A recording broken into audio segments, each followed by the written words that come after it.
in Manhattan today is radically different than it was just a half century ago, and I'm talking about the height of the commercial shipping era.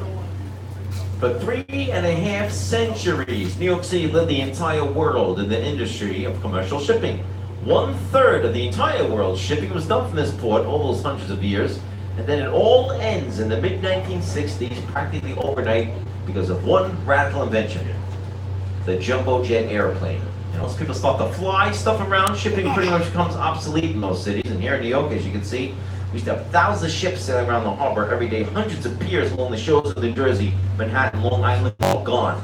There's only a handful of piers that fish in the wildlife that returned are as healthy as they were when Henry Hudson was ago. So I'm very proud of this. Got a nice, clean, and quiet river.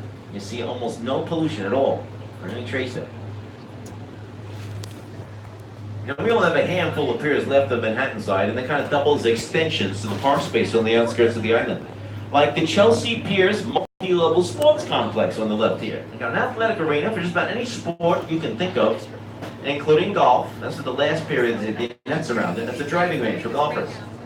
We also have rock climbing walls, batting cages, tennis courts, skating rinks. Gonna go to the 5th floor later. Horses at the Chelsea Piers. Why? 3rd floor. Somebody had this brilliant idea. Rather than to waste a lot of money on expensive real estate on the island of Manhattan, why not come over the abandoned piers the shipping companies left behind and, build out on those? There you have it.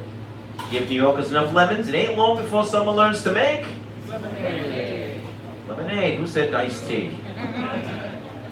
Now, we no longer have to leave Manhattan to play sports. We can just come to the Chelsea Piers. They're all there. Chelsea Piers. Okay, on the right, we got New Jersey. We can't leave New Jersey out for too long. It's their river, too.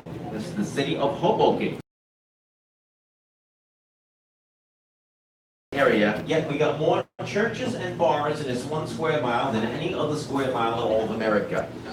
This is what Hoboken's famous for. Lots of drinking, lots of praying.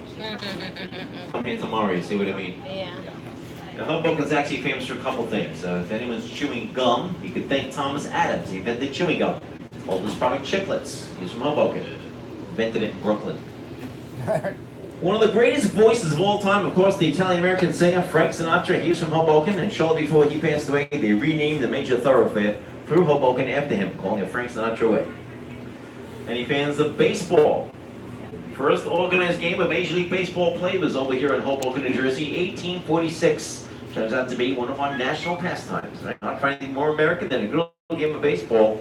Invented by a New York banker and mathematical genius, Alexander Cartwright.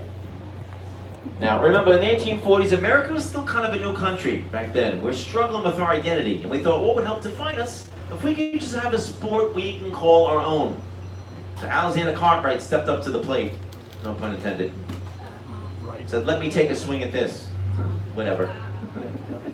He takes some elements from different games that were popular in the day, cricket, rounders, puts them together and creates this mathematical formula. He circulates around the magic number 9. He invents a game he calls baseball, but he can't play at Manhattan because there's no field. So he has to cross the river